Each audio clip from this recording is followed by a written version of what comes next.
Okay, welcome back to the channel. My name is Ben Lister. If you're not familiar with who I am, I help agency owners to grow by documenting my learnings on this YouTube channel that help me to make multi-six figures per year.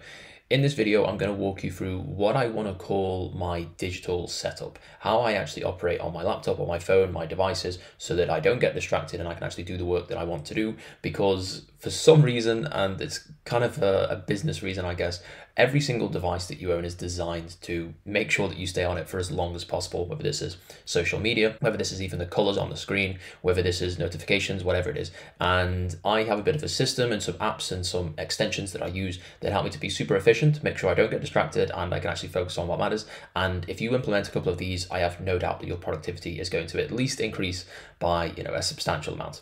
So yeah, what I'm going to do now is I'm going to show you in my computer and this kind of setup that I have on there. Okay, so obviously I want to show you my desktop, right? I use a MacBook. A MacBook, in my opinion, obviously it's personal preference, is always going to be faster. It's always going to be more efficient. There's things you can do on a MacBook that you can't do on a Windows, especially now, and I've mentioned it a few times, the M chips, the Apple Silicon MacBooks that they have are insanely fast, like ridiculously fast. It's almost like a 2 times improvement in speed and performance and power and everything else, whatever, I don't know the technical terms. But if you have an Apple MacBook, I have the M1 and I'm going to get the M3 in a couple of months time, but it's just insanely powerful. When I am just doing basic things like I have, a couple of tabs open, I have Zoom open, I have Slack open, I have, maybe notes open, all these different things, there's just no problem whatsoever. There's never really been a moment where it hasn't been super fast, and it's really shocking. And obviously these laptops are designed to like export videos and to edit music and all that kind of stuff, like super intense stuff. But if you just use it for business, there is just no way that you're ever going to see any kind of delays or there's going to be no sort of slowing down that's going on.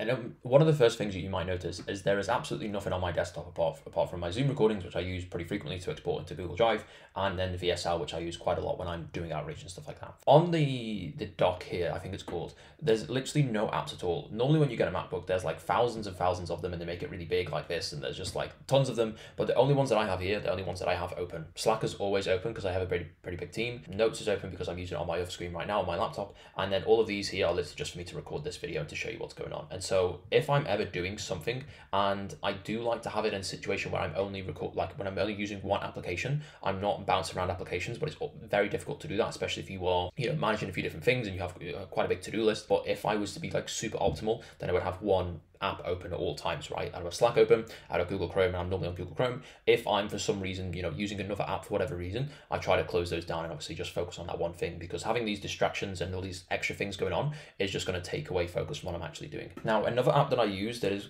quite popular is called Alfred, and there is ways to set this up so it's like super detailed and like in depth. But what this essentially is if you're used to Mac, if you do, I think it's command space, you get the spotlight search and it search for your files and things like that. But what Alfred actually does is it searches through other databases too.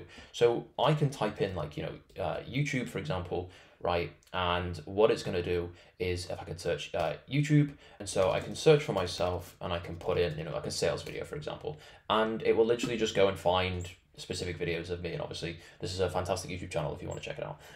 But there's just so much stuff where you can do, like for example, I can search for through Drive. I can search through, all these different platforms that I would not be able to search through the normal spotlight command. And what this means is that when I want to find something, if I'm looking for a specific file on my Google Drive, if I'm looking for a specific video that I watched previously that I want to refer back to, if I am looking for a specific notes page that I've used in the last, a couple of days that I can't find anymore, it's just such a quick way to do things. And I often find myself, needing a bit of information, finding a file, or someone's asked me a question, I need to get some information up, and it is so quick to do that. And so if you're not sure, it's Alfred. I think it's called like EALFRED, right? That. And there's like a paid version and stuff, and there's ways to make this like really in depth, so you can use like commands, but I am not into it that much, to be honest. I don't really know how that works, but I just mainly use it for the search feature. Now, I think it's in this one, but yeah, there's like notifications in here and like the widgets and stuff, and it shows you notifications. If you have any notifications on like in the slightest, so you can see in my apps here, I think iMovie has notifications on for some reason, if it doesn't send me notifications, but there's just nothing that actually, like I just don't get any notifications at all.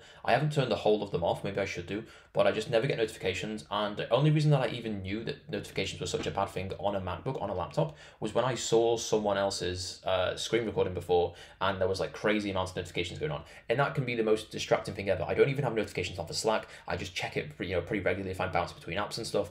The number one thing that distracts you. There was a study in a famous book called Deep Work by Cal Newport, I think it was, and they compared a phone going off on your desk. Basically, if you were doing some work, if there was a phone going off, if there was notifications going off on your phone, that was actually more distracting than being intoxicated. And that's just so bonkers. So they compared someone who was intoxicated, who didn't have notifications on, and they compared someone who had notifications on, who wasn't intoxicated. And the person who was intoxicated was more productive. They got more work done. They were able to focus more. And that is just so bonkers. Imagine if someone came to you with like a hack, like, oh yeah, we're going to do more productivity. We're going to turn notifications off, but we're going to drink all day long, right? Like, how crazy is that? And the person who's going to do that is actually going to be more productive than the person who doesn't have notifications on. And so obviously, it's like a general rule of thumb. Maybe it's not that extreme, but just the fact that a study was able to find that is so insane. And so if you have notifications on, you're losing money. There's just no doubt about it. You're losing productivity. You definitely shouldn't do that. When it comes to tabs, right? Tabs is one of the most ridiculous things. I always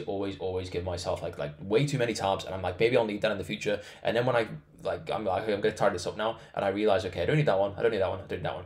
It always gets me, and this is something that you should learn from me, even though I do struggle to do it myself, is you should not have tons of tabs open. If you have more than like 5 tabs, you're probably doing something really rogue. Sometimes you can have 2 tabs side by side and you're doing something, and maybe that's understandable. But if you have like 20 on the top, and I always do this myself, so I'm a victim of this just as much as anyone else, then it's definitely pointless. And it's always in the back of your mind that there's tabs open there. Maybe you have like multiple pages of tabs. If you're focusing on one thing, for example, like if I'm on Upwork like I am right now, and I'm doing a bit of hiring or messages on people about some candidates, that's what I want to put my focus on, right? I don't want to be, checking out a Google Doc, right? I don't want to be, maybe have the news on the side. I don't want to do anything like that. What I want to do is have the one tab that I need, or maybe a couple of tabs that I'm using to, bounce between, and then that's what I'm going to use, right? And so one thing that can help you on Google Chrome is an extension, which is called Momentum, okay? And I didn't think it was going to do that. Maybe I can search for Momentum Chrome.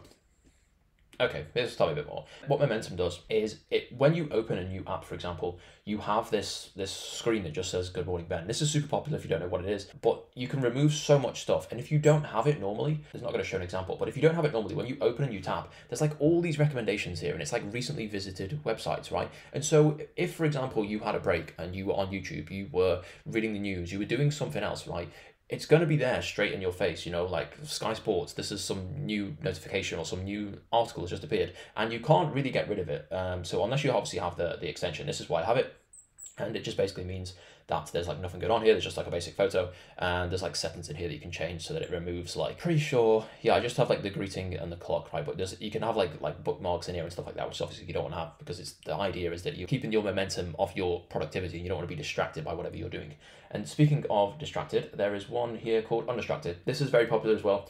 If you're not familiar with this basically blocks certain things. So if I go to Twitter, okay, and I have this thing open here, what you can do is turn off the trends, and I think that, yeah, the trends actually turns off the explore. So sometimes I don't have this on, but if I'm going to use it, if I'm going to create content or whatever I'm using on Twitter, then I'm definitely going to have it on. The timeline is 100% always being blocked, because there now is a For You page, which is just crazy. This is like TikTok, but for Twitter, which is just not good at all. So Undistracted, it works with virtually every single one. You can block Netflix, and you can block like YouTube and stuff like that, and you can hide the media and stuff. So like if I just go on to, just some random thing, I can actually block the media. So I can't see videos and stuff. So maybe I'm looking for some very specific thing. I need to find like a client's Twitter page, or there's a specific tweet that I found, then I'm going to go in there and I'm going to find it, and I'm not going to get distracted by the cricket scores or whatever is on the news at the moment. So basically that's how that works. Okay, and now moving on to my phone. I've made a screen recording that I'm going to play on the screen somewhere. I use my phone to record these videos as well. But what you'll notice on my phone straight away is that there is like nothing going on.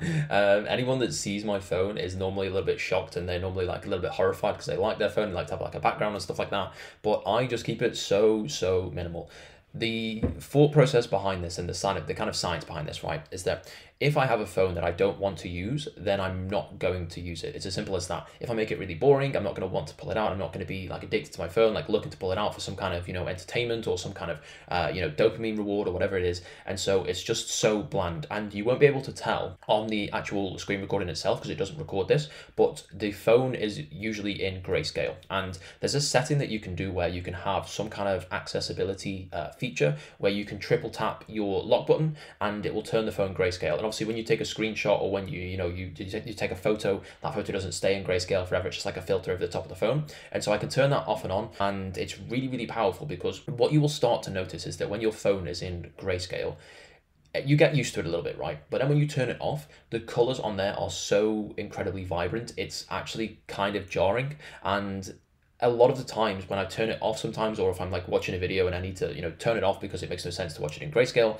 then it looks incredible. And it's no surprise why people can be addicted to their phone. They can want to look at it all the time because all the apps and all the videos and everything on their phone is so incredibly colorful and bright, and it looks amazing. And the dopamine that your brain gets from that must be so incredibly high. And so this is a bit of a hack, and it's one of the things that has been found in studies to be the things that most makes you not want to go on your phone. It gives you the least dopamine. And so basically, if you have a grayscale phone, then you're more likely to stay off it. You can see on my app library that I just have no like fun apps. I don't have any social medias. I don't have, any news apps or sports apps or anything like that. I literally just have like a few things that I need, like essentials, like some finance stuff. I have like some fitness stuff. I have like some travel stuff, some maps, and that is about it. The only real time that I use my phone is when I'm listening to like a podcast or something, or I'm very quickly, doing some Slack messages and stuff like that. But it's very, very rare that I do that. And I use my phone for maybe like 30 or 40 minutes in the morning, and then it doesn't really get used apart from like for the rest of the day until the nighttime,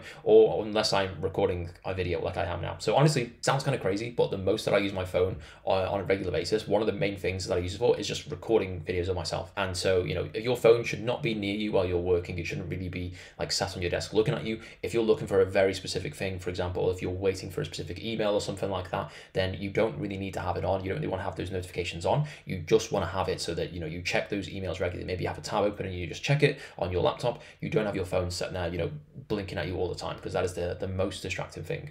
And so I know this kind of setup might sound extreme and it might sound a little bit crazy to have like no widgets and nothing on the home screen or just nothing like that, but give it a try, see how it works. If you find that your screen time is more than you'd want to, maybe it's above sort of like 2 hours per day and you want to get that down, then give it a try, and I promise you it will have a good effect on your productivity. By the way, if you are looking to sign more clients for your agency, go ahead and click the first link in the description.